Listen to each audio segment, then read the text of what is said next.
Cerita dimulai dengan menampilkan seorang gadis kecil malang yang bernama Kai.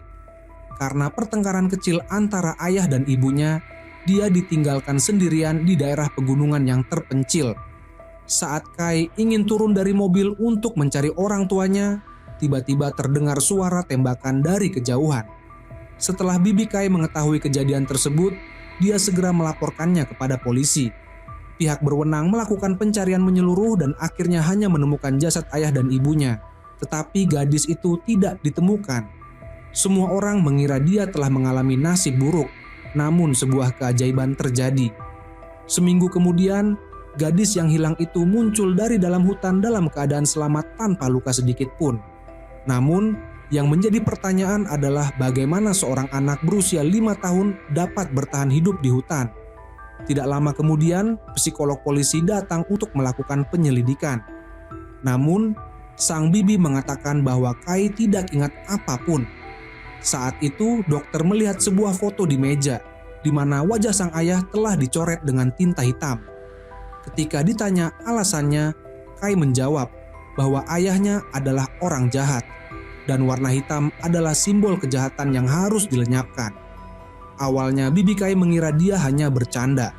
Namun keesokan harinya, gadis itu pergi ke taman dan melihat seorang pria mabuk yang dengan kejam memasak anjing peliharaan milik seorang pria muda yang telah lama mencarinya. Pria muda itu menangis putus asa, tetapi si pria mabuk malah mengejeknya, mengatakan bahwa menganggap anjing sebagai keluarga adalah hal gila.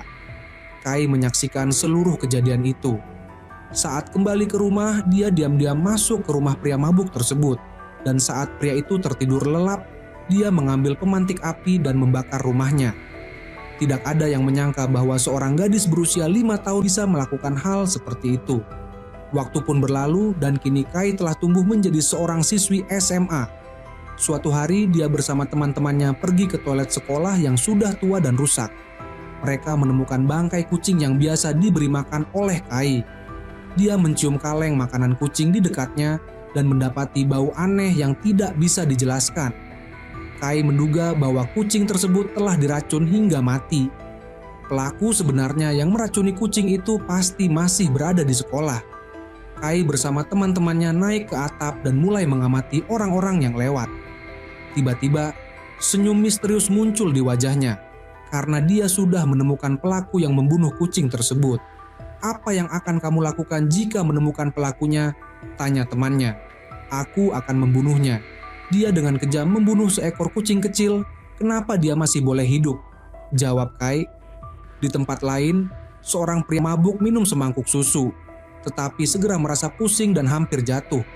Saat dia mencoba keluar, pintu sudah terkunci dari luar. Pria itu akhirnya muntah dan mati di depan pintu. Di sisi lain pintu, Kai duduk dengan tenang. Ternyata, ketika pria itu meninggalkan rumahnya sebelumnya, Kai diam-diam masuk, membuka kulkas, dan menuangkan cairan beracun ke dalam susu, memastikan agar tidak terdeteksi dengan mengocoknya rata. Semua ini dilakukan karena pria tersebut telah dengan kejam meracuni kucing di sekolah tadi. Sejak kejadian itu, Kai seolah terobsesi dengan tindakan semacam ini. Dia mulai memburu orang-orang jahat yang tidak pernah mendapat hukuman. Target berikutnya adalah seorang pria yang tampil di televisi.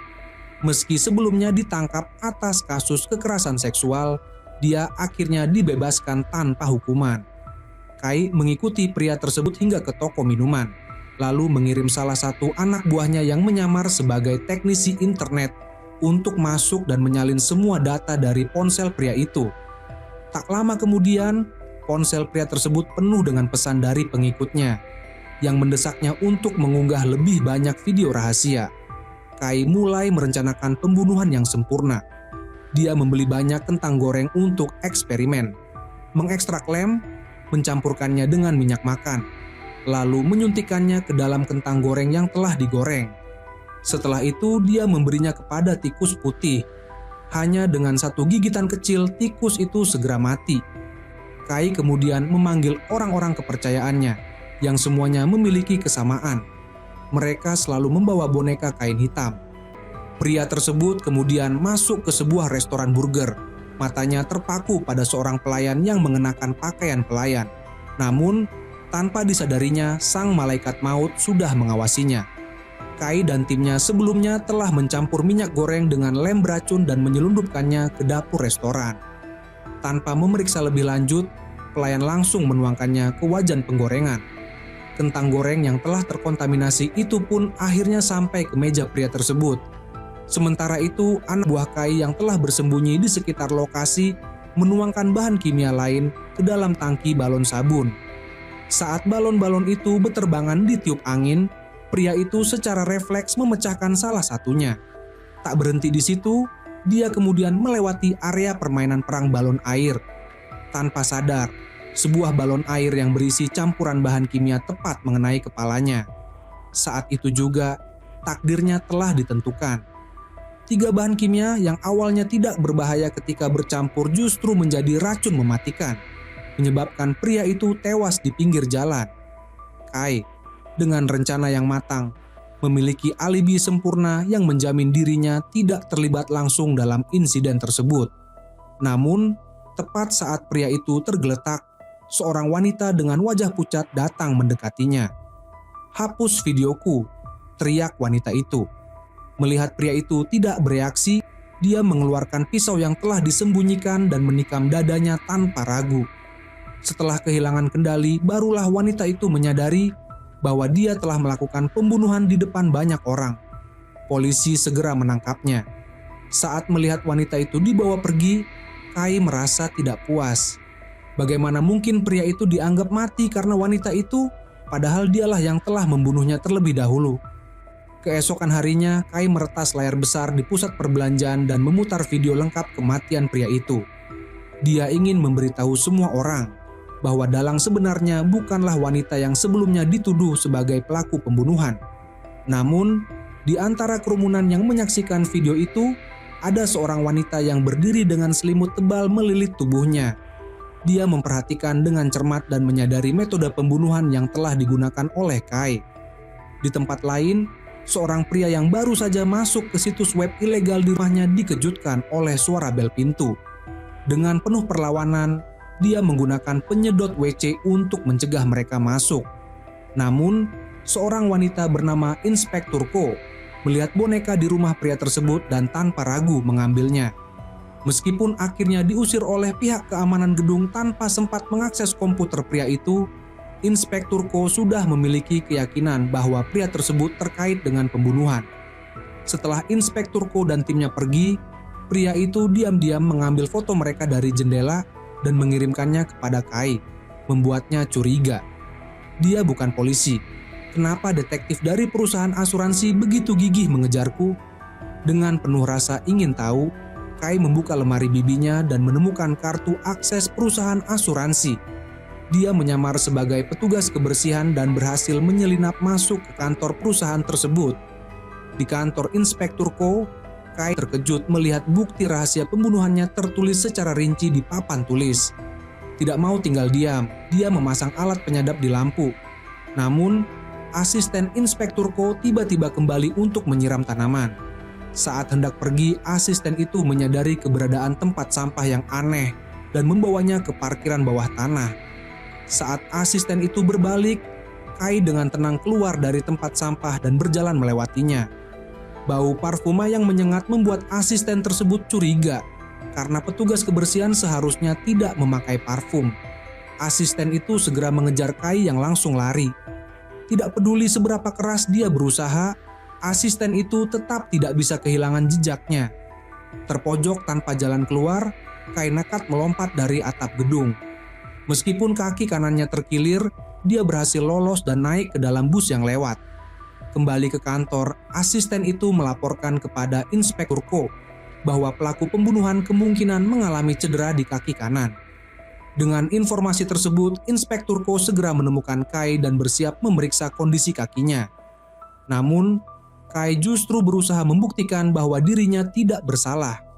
Kai dengan nekat berdiri dan melompat langsung dari panggung, berpura-pura seolah tidak ada yang terjadi. Inspektur Ko, yang semula mencurigai adanya luka di kaki kanan Kai, melihat bahwa dia baik-baik saja dan akhirnya memutuskan pergi. Namun, setelah Inspektur Ko pergi, ekspresi Kai berubah tegang dan dia segera menelan obat penghilang rasa sakit, sadar bahwa wanita seperti Inspektur Ko tidak bisa dibiarkan begitu saja. Kai memutuskan mengambil langkah lebih serius. Di tempat lain, Inspektur Ko melihat seorang wanita menuangkan sesuatu ke kolam tempat anak-anak bermain. Inspektur Ko yang menyaksikan ini menduga air itu beracun dan segera meminta anak-anak keluar dari kolam. Namun, wanita tersebut justru meminum sisa air itu hingga habis, menunjukkan bahwa itu hanya air mineral biasa. Inspektur Ko baru menyadari bahwa dirinya telah masuk ke dalam perangkap wanita tersebut. Semua berjalan sesuai rencana Kai. Sementara itu, rekan-rekan Inspektur Ko yang sedang memantau dari dalam mobil mengalami kejadian tak terduga. Aroma gas yang menyengat mulai menyebar di dalam mobil. Kai ternyata telah mempersiapkan gas beracun yang perlahan memenuhi ruangan. Rekan-rekan Inspektur Ko mencoba keluar, tetapi pintu mobil terkunci dari luar. Dalam waktu singkat, mereka kehilangan kesadaran. Ketika Inspektur Ko kembali, dia tidak menemukan mobil rekan-rekannya di tempat semula. Saat itulah dia menyadari bahwa dalang sebenarnya tidak akan mudah dihadapi. Jika penyelidikan dilanjutkan, nyawa para rekannya kemungkinan besar dalam bahaya. Setelah sadar dari pingsan, kedua rekannya mendapati diri mereka terkurung di dalam kontainer besar yang berada di tengah laut. Suasana gelap gulita membuat mereka kesulitan melihat sekeliling. Dengan usaha keras, mereka berhasil melepaskan ikatan dan membuka pintu kontainer, hanya untuk menemukan bahwa mereka berada di atas laut yang dingin. Sementara itu, Inspektur Ko dan asistennya mencoba mencari kontainer tersebut dengan menyisir seluruh wilayah laut terdekat, tetapi hasilnya nihil. Di sisi lain, air laut perlahan mulai membanjiri kontainer tempat rekan-rekan Inspektur Ko terjebak. Ketika Inspektur Ko kembali lagi ke pantai, laut terlihat tenang tanpa tanda-tanda keberadaan kontainer. Mungkinkah kontainer itu sebenarnya tidak berada di laut seperti yang mereka duga? Inspektur Ko segera mengeluarkan ponselnya dan mulai menganalisis wilayah perairan. Tidak jauh dari tempat hilangnya kedua rekannya, sebuah danau air tawar menarik perhatiannya. Sementara itu, kontainer tempat kedua rekan terjebak sudah sepenuhnya terendam air. Tekanan air di dalam kontainer telah mencapai batas maksimum. Dengan sekuat tenaga, kedua rekan itu berhasil membuka pintu bagian bawah kontainer. Namun, pintu tersebut membutuhkan seseorang untuk menahannya. Najehi memutuskan untuk membiarkan rekannya keluar terlebih dahulu. Begitu rekannya muncul ke permukaan, dia langsung bertemu dengan Inspektur Ko yang datang menyelamatkan mereka. Najehi akhirnya berhasil ditarik keluar dari air dalam kondisi tidak sadarkan diri, tetapi beruntung kedua rekan tersebut tidak mengalami cedera serius. Di kejauhan, Kai diam-diam mengamati semuanya melalui teropong. Namun tiba-tiba seorang pria paruh baya muncul di sebelahnya, mengaku sebagai ahli burung dari Asosiasi Pelindung Burung. Dia terus mengajak Kai melihat ke berbagai arah dengan teropong, hampir membuatnya pusing. Pria itu kemudian memberikan sekotak tisu kepada Kai. Tanpa curiga, Kai bersiap melanjutkan pengamatannya.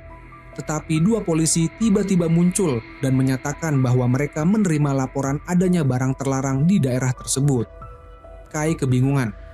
Tetapi yang lebih mengejutkan, polisi menemukan barang terlarang tersembunyi di dalam kemasan tisu yang diberikan pria tadi. Kai merasa sangat bingung dan akhirnya dibawa ke kantor polisi untuk diperiksa. Ternyata, dalang di balik semua ini adalah salah satu pengikut setia Kai. Namun Inspektur Ko tidak sempat memikirkan hal itu. Setelah memastikan rekan-rekannya selamat, dia segera memulai penyelidikan lebih lanjut. Mendengar kabar bahwa Kai ditahan di kantor polisi, Inspektur Ko langsung meluncur ke sana. Sementara itu, seorang pria misterius mengeluarkan beberapa ponsel dari tasnya dan menerima panggilan yang mengabarkan bahwa Kai, seorang wanita yang dikenal menghukum orang-orang jahat, berencana terbang ke luar negeri malam ini. Semua pihak segera bergerak cepat. Bandara di pinggiran kota dipenuhi petugas yang menyamar sebagai penumpang. Anehnya, mereka bukan dari pihak kepolisian, melainkan bekerja di bawah perintah seorang nenek berusia lanjut, yang ternyata adalah pemilik perusahaan asuransi besar. Bahkan, nenek itu memimpin langsung operasi penangkapan di lokasi. Nenek berambut putih yang berada di lokasi penangkapan tersebut tetap menjadi sosok misterius yang belum terungkap identitasnya. Sementara itu, Bibi Kai telah tiba di bandara untuk melakukan check-in dan langsung menjadi target pengawasan tim penangkap. Namun, mereka tidak menemukan tanda-tanda keberadaan Kai. Bibi Kai kemudian menerima pesan dari keponakannya untuk bertemu di pintu masuk bandara. Inspektur Ko dan asistennya juga telah bersiap menunggu di luar bandara. Waktu boarding semakin dekat dan pengumuman untuk naik pesawat telah diumumkan. Dalam situasi yang semakin mendesak, Bibi Kai memutuskan untuk menelepon langsung keponakannya. Tim penangkap segera melacak lokasi sinyal ponsel Kai dan menemukan bahwa dia telah masuk ke dalam bandara. Kehadiran Kai sempat membuat Najehi lega, tetapi perasaan itu segera berganti menjadi ketegangan karena keberadaan Kai tidak terdeteksi, baik oleh sinyal ponsel maupun kamera pengawas bandara. Ketika panggilan telepon akhirnya terhubung, terungkap bahwa Kai sebenarnya berada di rumahnya dan tidak bergerak sedikit pun. Ponselnya dibawa masuk ke bandara oleh salah satu anak buahnya untuk mengelabui tim penangkap. Setelah panggilan telepon berakhir, ponsel tersebut langsung dibuang ke tempat sampah. Keramaian di bandara pun berubah menjadi sunyi ketika tim penangkap perlahan meninggalkan lokasi. Kai yang mengetahui bahwa begitu banyak orang mencoba menangkapnya, justru merasa bangga karena berhasil mempermainkan mereka. Namun, kebanggaannya tidak berlangsung lama karena sesosok bayangan tiba-tiba muncul di depan pintu rumahnya. Inspektur Ko telah menemukan persembunyian Kai. Inspektur Ko mengintip melalui kaca jendela untuk mencari sosok Kai dan segera mencoba membuka pintu. Kai, yang keras kepala, tidak mau membukanya. Situasi menjadi tegang dan akhirnya Kai memilih membuka pintu, tetapi dengan membawa sebuah sekop besi, siap untuk menyerang Inspektur Ko. Menyadari bahaya tersebut, Inspektur Ko buru-buru menutup pintu kembali. Pertarungan posisi pun terjadi. Inspektur Ko mencoba menahan pintu dengan sekuat tenaga, sementara Kai berusaha keras untuk mendobraknya. Karena berusia 50 tahun lebih dan lama tidak berolahraga karena kebiasaannya bermain game di rumah, Inspektur Ko akhirnya kalah tenaga. Kai berhasil membuka pintu dan berdiri di hadapannya dengan tenang, seolah tidak terjadi apa-apa. Dua sosok yang sangat berbeda. Seorang wanita muda berusia 20 tahun yang dikenal sebagai pembunuh sadis, dan seorang detektif wanita yang sudah berusia setengah abad, kini saling berhadapan dalam situasi yang penuh ketegangan. Kai langsung melayangkan pukulan brutal ke wajah Inspektur Ko, diakhiri dengan satu pukulan berat yang hampir membuat Inspektur Ko pingsan di tempat. Dalam kondisi genting, Inspektur Ko meraih semprotan cat di meja dan menyemprotkannya ke wajah Kai. Ketika Kai mulai pulih dari serangan cat tersebut, ia menyadari bahwa dirinya telah diborgol bersama Inspektur Ko. Tak mau kalah, Inspektur Ko bahkan menelan kunci borgol tersebut. Berharap bisa membuat Kai menyerah, Inspektur Ko justru dikejutkan ketika Kai menyeretnya ke dekat meja. Kai mengambil pisau besar yang ada di atas meja dan bersiap menebaskannya ke arah Inspektur Ko. Namun, tiba-tiba sebuah jaring ikan dilemparkan ke arah mereka, menjebak keduanya di dalamnya. Ternyata itu adalah ulah asisten bisu Inspektur Ko. Sayangnya, Kai dengan cepat memotong jaring tersebut menggunakan pisau besar. Menyadari situasi semakin buruk, asisten bisu melarikan diri. Kai kemudian melempar Inspektur Ko dengan keras ke dinding dan dengan cekatan membuka borgol menggunakan jepit rambut, lalu kabur dari lokasi. Tidak lama setelah melarikan diri, Kai bertemu dengan polisi yang dipanggil oleh asisten bisu. Namun, dengan hanya beberapa kalimat licik, Kai berhasil membujuk polisi untuk pergi. Saat mereka menyadari kesalahan mereka, Kai telah melarikan diri menggunakan skateboard. Asisten bisu segera mengejarnya dengan perahu motor. Namun, tak terduga, Kai melompat ke air dan menghilang dari pandangan Inspektur Ko sekali lagi. Di tengah penyelidikan ini, Inspektur Ko menemukan fakta aneh tentang sebuah perusahaan. Karyawan di sana ternyata rutin meminum pil sebagai teh sore mereka dan justru bangga akan hal itu. Semua ini karena pemilik perusahaan tersebut adalah seorang presiden perusahaan besar, yang juga kandidat wali kota berikutnya. Namun, seorang karyawan bernama Yonjae tidak merasa bahagia bekerja di sana karena menjadi korban perundungan oleh rekan-rekannya hingga memutuskan untuk meninggalkan perusahaan. Presiden perusahaan tersebut yang dikenal sebagai sosok bermoral tinggi bernama Tuan Jia justru menjadi target kecurigaan Inspektur Ko. Untuk menyelidiki lebih lanjut, Inspektur Ko bersama Najehi mendatangi kantor Tuan Jia. Dalam usahanya untuk menguji karakter pria itu, Inspektur Ko memberikan jus buah murah kepadanya. Meski dengan senyum ramah, Tuan Jia menyatakan bahwa ia sangat menyukai jus tersebut, yang semakin menimbulkan keraguan Inspektur Ko. Setelah membuka tutup botol jus yang diberikan oleh Inspektur Ko, Tuan Jia tidak meminumnya sama sekali. Sebaliknya, ia meletakkan jus tersebut kembali ke meja sambil berdiskusi dengan Najehi tentang kasus yang mereka tangani. Gerakan ini tidak luput dari perhatian Inspektur Ko. Ketika topik pembicaraan beralih ke kasus pengintaian, Tuan Jia terus tersenyum ramah tetapi secara halus berusaha mengalihkan topik pembicaraan. Setelah keluar dari ruangan, Inspektur Ko semakin yakin bahwa Tuan Jia bukanlah sosok pria bermoral tinggi seperti yang dikenal banyak orang, melainkan seorang pria munafik yang berbahaya. Keyakinan ini semakin diperkuat ketika Inspektur Ko kembali ke kantor setelah menghitung mundur 5 detik di depan lift.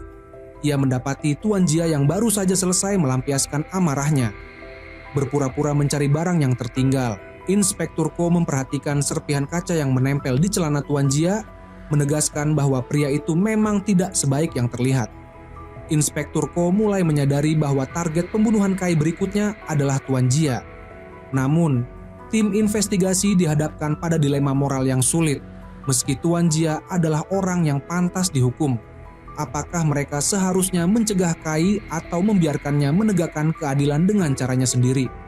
Sementara itu, Kai hidup dalam pelarian setelah tempat tinggalnya disegel oleh polisi.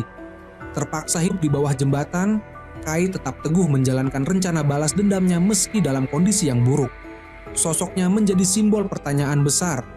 Apakah seorang pembunuh yang hanya menargetkan orang jahat layak mendapatkan hukuman? Di sisi lain, Tuan Jia terus menjaga citranya sebagai tokoh publik terkemuka, seorang presiden perusahaan besar sekaligus calon wali kota. Setiap hari, ia dikawal oleh 4 truk besar dan menyambut puluhan pria berbaju hitam yang memberikan penghormatan saat ia tiba di kantor. Namun, meski dengan pengamanan ketat, ia tidak bisa lepas dari ancaman Kai. Dalam waktu singkat, sebuah paket misterius muncul di depan kantor Tuan Jia.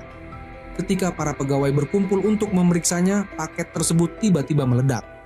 Marah dengan insiden tersebut, Tuan Jia langsung menyalahkan kepala keamanan perusahaan dan segera menghabiskan dana besar untuk memperkuat keamanan kantor, bersumpah menjadikannya benteng yang tak tertembus. Namun, pengamanan ketat yang dilakukan oleh Tuan Jia sama sekali tidak menggoyahkan rencana Kai. Tidak lama kemudian, acara besar yang direncanakan tetap berlangsung sesuai jadwal. Tim investigasi yang dipimpin oleh Najehi terus memantau situasi.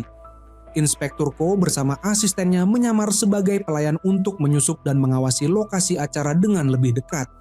Di sisi lain, orang-orang Kai yang juga menyamar sebagai pelayan berhasil membawa masuk sebuah troli makanan yang telah dipasangi bom. Dengan tenang, mereka mendorong troli itu ke tengah aula pameran. Setelah menekan tombol pemicu, sejumlah robot kecil keluar dari troli, menarik perhatian para pengunjung. Namun di saat yang sama, Kai terkejut melihat bibinya berada di lokasi tersebut melalui rekaman kamera pengawas. Kai segera memerintahkan anak buahnya untuk mengevakuasi sang bibi. Namun, bibi Kai justru menolak dan terus bertanya di mana keberadaan keponakannya. Inspektur Ko yang mengamati kejadian ini mulai merasa ada sesuatu yang tidak beres. Situasi semakin kacau ketika anak buah Kai memilih kabur tanpa memedulikan keselamatan sang bibi. Tuan Jia yang menyadari adanya ancaman langsung melompat dari robot mechanya. Namun, beberapa detik kemudian, robot mecha tersebut meledak di belakangnya, membuat lokasi pameran menjadi kekacauan besar. Dengan tenang, Tuan Jia masuk ke sebuah lorong rahasia yang telah dipersiapkan sebelumnya. Aksi ini tidak luput dari pandangan bibi Kai yang kemudian ikut masuk ke dalam lorong tersebut. Kai yang khawatir akan keselamatan bibinya segera menelepon sambil berlari menuju lokasi pameran. Namun, Tepat saat ia akan menyeberang jalan, sebuah mobil datang dengan kecepatan tinggi. Dari ujung telepon, suara rem mendadak terdengar jelas. Bibi Kai yang mendengarnya langsung berlari ke arah suara tersebut, tetapi secara tidak sengaja masuk ke dalam perangkap yang dipasang Kai untuk Tuan Jia. Sebuah batang baja menembus dada sang bibi, membuat darah terus mengalir deras. Ketika Kai tiba di tempat kejadian, bibinya telah kehilangan nyawanya. Hati Kai hancur berkeping-keping. Rencana awalnya untuk membunuh Tuan Jia pun buyar ketika Najehi menangkap pria itu dan membawanya pergi. Tanpa waktu untuk meratapi kepergian bibinya, Kai segera ditarik naik ke motor oleh anak buahnya. Sementara itu, presiden perusahaan tersebut juga ditahan dan diseret oleh tim Najehi ke sebuah lapangan kosong. Nenek tua yang muncul melalui video langsung mulai menginterogasi Tuan Jia. Dari percakapan mereka terlihat bahwa Tuan Jia dan tim investigasi memiliki hubungan yang mencurigakan. Sepertinya mereka menyembunyikan sesuatu. Tuan Jia bersikeras bahwa dia akan merahasiakan semuanya, tetapi tim investigasi berpikir bahwa hanya orang mati yang bisa benar-benar menyimpan rahasia. Tanpa ragu, anak buah nenek tersebut mengambil jarum suntik dan menyuntikkan cairan tidak dikenal ke tubuh Tuan Jia, yang seketika kehilangan kesadaran. Mereka lalu menyeret tubuhnya ke dalam mobil, memasangkannya dengan sabuk pengaman, dan memulai langkah-langkah maut. Setelah kendaraan dipasang di posisi netral, pedal gas ditahan dengan papan, dan tuas transmisi diikat dengan tali yang ditarik melalui jendela mobil. Dengan satu tarikan keras, mobil meluncur kencang ke depan. Belum cukup sampai di situ, seorang pria menyalakan korek api dan melemparkannya ke jalan yang penuh dengan bensin. Api berkobar hebat, dan hanya dalam hitungan detik terjadi ledakan besar ketika api menyentuh mesin mobil. Peristiwa ini akhirnya dicatat sebagai kecelakaan lalu lintas oleh pihak berwenang. Beberapa hari kemudian, polisi mengadakan upacara pemakaman untuk bibi Kai. Namun, Kai tidak hadir di sana. Tanpa sosok bibinya yang selalu ada di sisinya, Kai kini menjalani hari-hari penuh kehampaan. Saat makan di sebuah restoran, ia memperhatikan seorang ibu yang memarahi anaknya di meja sebelah. Sepatu sandal terbang dan mendarat di meja Kai. Pemilik restoran segera datang meminta maaf, tetapi Kai berpura-pura tidak peduli. Namun, diam-diam Kai mengikuti ibu tersebut keluar restoran dan menyeretnya ke atap gedung. Dengan penuh amarah, ia menyumpal mulut wanita itu dengan sandal dan bersiap mendorongnya jatuh. Sang ibu berhasil mendorong Kai dan mencoba melarikan diri. Namun, sebuah bersin dari Kai justru membuat wanita tersebut terjatuh dari atap dan tewas seketika. Kai yang panik segera memeriksa keadaan, lalu memerintahkan anak buahnya untuk membuang mayat wanita itu ke sungai. Dengan kematian Tuan Jia, Kai kehilangan target utama pembalasannya. Salah satu anak buahnya mengingatkan, "Tidakkah kamu ingin membalas dendam untuk bibimu?" Ucapan tersebut ternyata berhasil menarik perhatian Kai. Ia tahu bahwa Inspektur Ko adalah seorang pecinta game. Oleh karena itu, Kai sengaja membuat akun game untuk bisa berhubungan dengannya.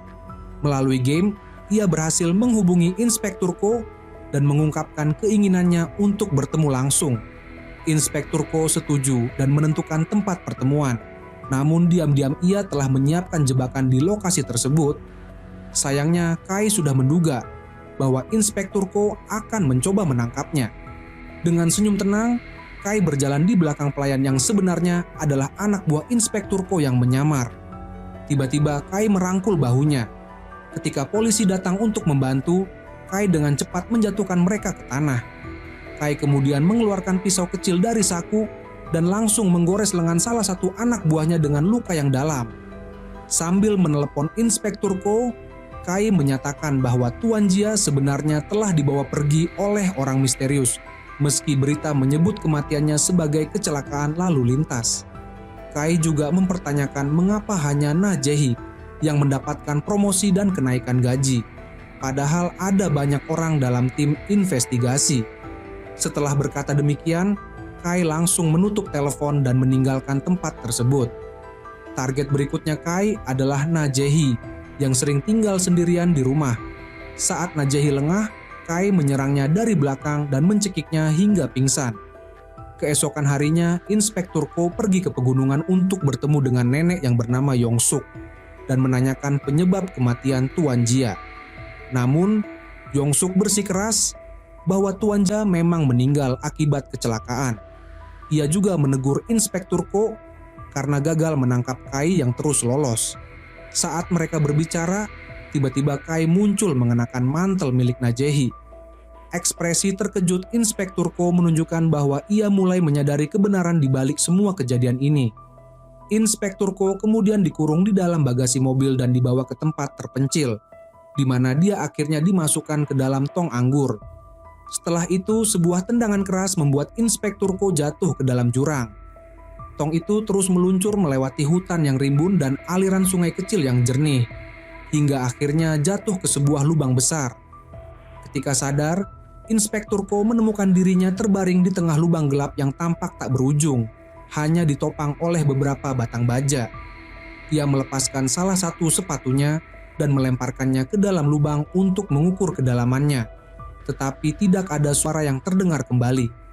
Inspektur Ko menyadari bahwa jika ia terjatuh, kemungkinan besar ia akan kehilangan nyawa.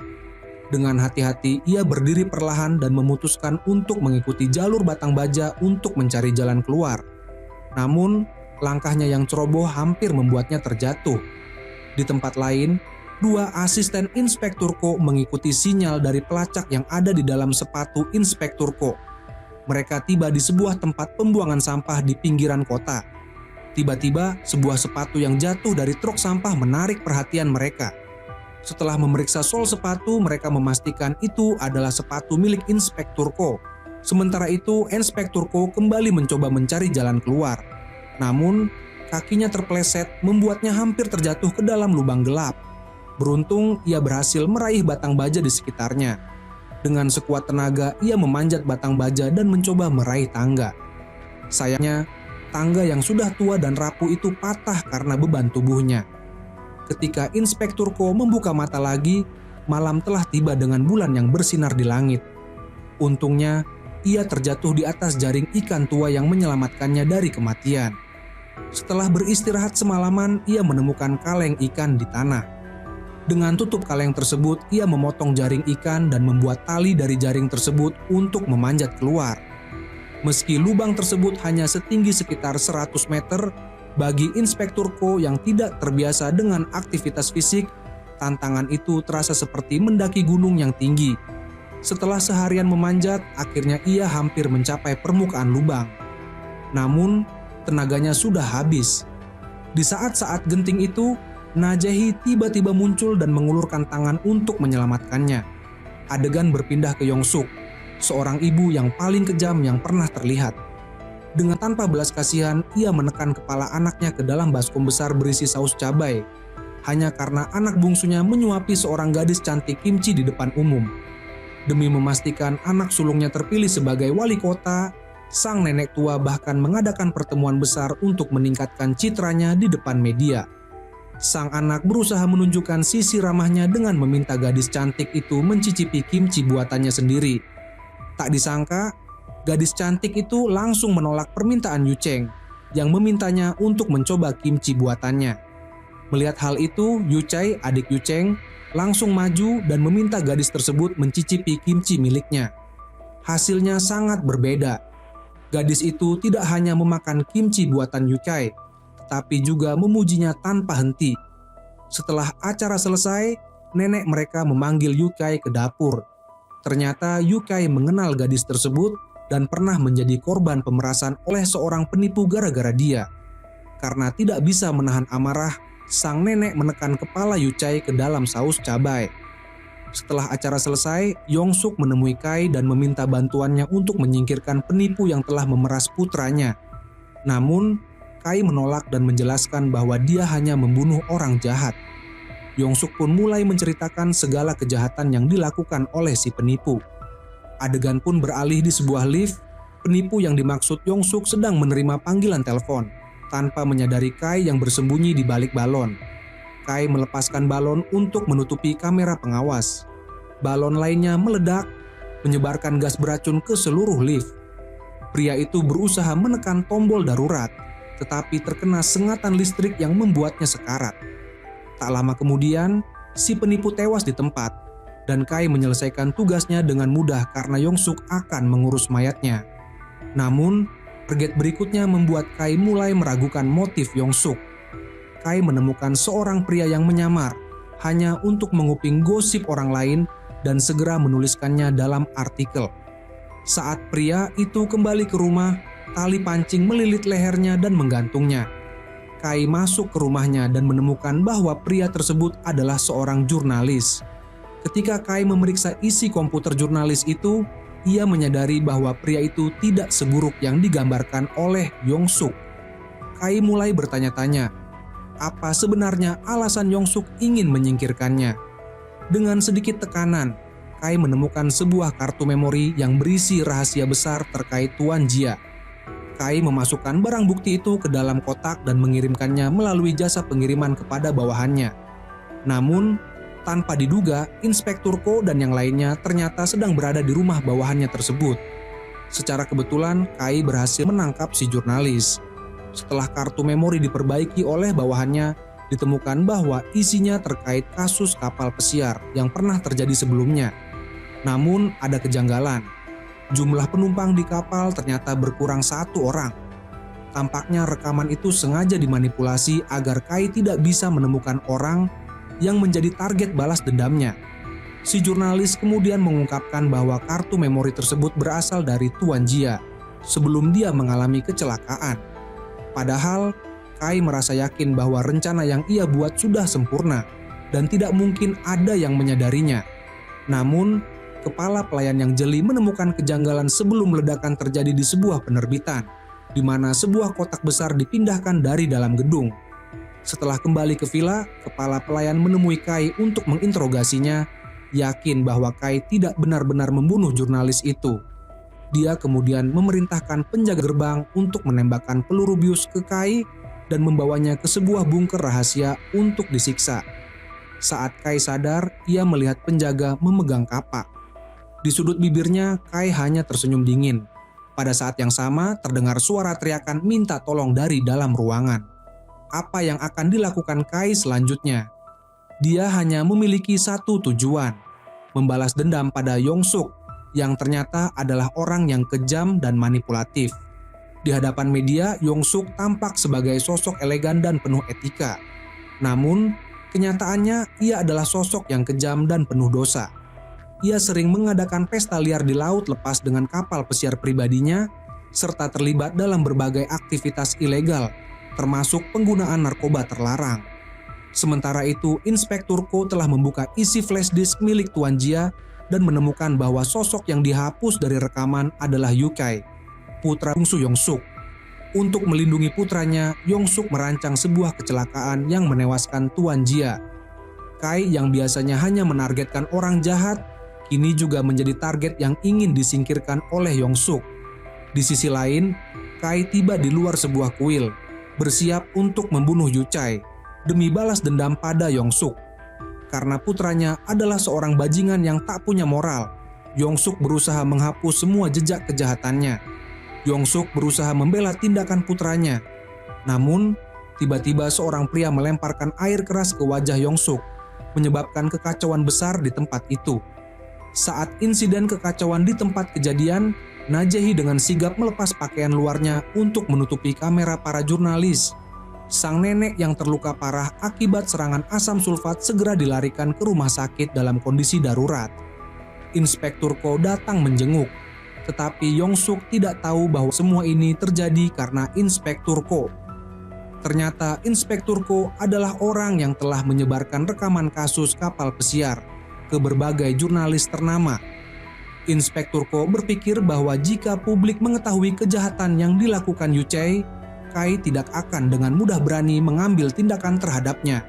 Namun, di sisi lain, Kai sudah berhasil menemukan asisten Inspektur Ko. Meskipun asisten itu telah lama menyelidiki Kai, ia juga diam-diam mengagumi cara Kai dalam menegakkan keadilan.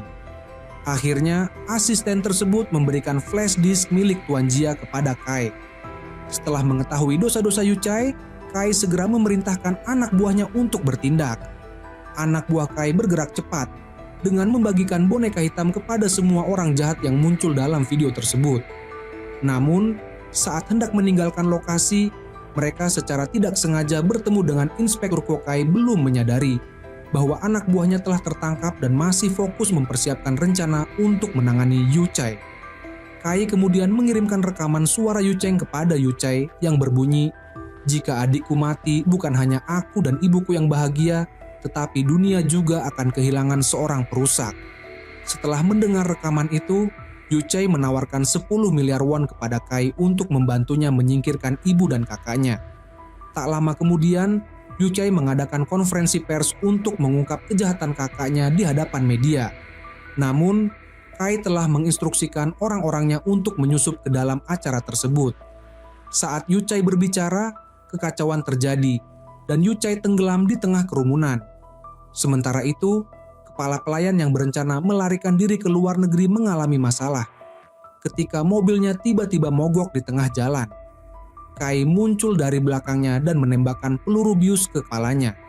Setelah mengambil pistol dari saku kepala pelayan, Kai membuka pintu belakang mobil dan menemukan Yong Suk yang tampak seperti domba yang siap disembelih. Kai lalu mengajak Yong Suk bermain sebuah permainan yang berbahaya dan mematikan. Pilihannya hanya dua, membunuh 20 penjahat atau membunuh putranya sendiri. Bagaimana Yong Suk akan memilih? Hingga saat ini ia masih belum menyadari nasib buruk yang menantinya. 20 orang tersangka kejahatan, termasuk putra sulung Yong Suk, Yu Cheng, telah dikumpulkan oleh Kai di satu tempat. Tiba-tiba muncul dua mainan elektrik di lantai. Satu mewakili putra bungsu, Yu Chai, dan satu lagi mewakili 20 tersangka. Sang nenek harus membuat keputusan dalam waktu 60 detik. Di luar dugaan Kai, Yong Suk memilih menyelamatkan nyawa para tersangka, yang membuat Kai terkejut. Tidak menyangka Yong Suk yang dikenal egois itu mengambil keputusan demikian. Namun, semuanya belum berakhir. Karena Kai telah menerima 10 miliar won dari Yu Chai, ia merasa harus memenuhi janjinya. Kai kemudian membawa dua mainan elektrik lainnya. Salah satunya mewakili Yong Suk sendiri. Mengejutkannya, nenek tersebut dengan tegas memilih mengorbankan dirinya sendiri. Keputusan itu membuat Kai bingung karena tidak sesuai dengan karakter Yong Suk yang ia kenal. Ia kemudian membuka perban yang melilit wajah Yong Suk. Saat perban terlepas, ternyata sosok itu adalah Inspektur Ko. Rencana Kai sepenuhnya berantakan. Semua yang ia lakukan ternyata telah diprediksi oleh Inspektur Ko. Berdasarkan video yang dimiliki Kai, Inspektur Ko menginstruksikan asistennya untuk menemukan bangunan tua, tempat para tersangka ditahan dan membubarkan mereka. Salah satu tersangka memberitahu asisten bahwa Yu Cheng yang tak sadarkan diri masih berada di dalam gedung. Asisten segera berlari kembali ke gedung untuk menyelamatkannya. Sementara itu, Kai bersiap meledakkan gedung dengan bom. Inspektur Ko mencoba mengalihkan perhatian Kai dengan berbincang dan meminta remote control bom. Ketika Kai menyerahkannya, Inspektur Ko dengan sengaja menekan tombol tersebut. Gedung itu pun meledak seketika. Najehi segera masuk ke dalam puing-puing dan berhasil menemukan Yu Cheng serta asisten di dalam sebuah lemari pendingin. Di sisi lain, anak buah Yong Suk telah mengepung tempat tersebut dengan senjata terarah kepada Kai. Bahkan Yong Suk sendiri muncul dengan tekad penuh balas dendam. Dengan tangan tegap, ia menembak jatuh asisten Kai. Inspektur Ko yang ingin menenangkan situasi ditembak mundur. Tampaknya Yong Suk tidak hanya ingin menghentikan Kai, tetapi bertekad menghabisi semua orang di tempat tersebut. Pada saat itu, Kai mengambil pistol dan menembak ke arah mereka. Ketika pihak lawan menghindar, Kai bersama kelompoknya segera bersembunyi di balik tirai panggung. Namun, asisten Kai yang telah terluka parah kembali terkena tembakan, membuat kondisinya semakin kritis dan nyawanya berada di ujung tanduk. Melihat mereka yang tidak lagi memiliki tempat untuk melarikan diri, Yong Suk menyarankan agar mereka menyerah dan tetap di tempat tanpa melawan.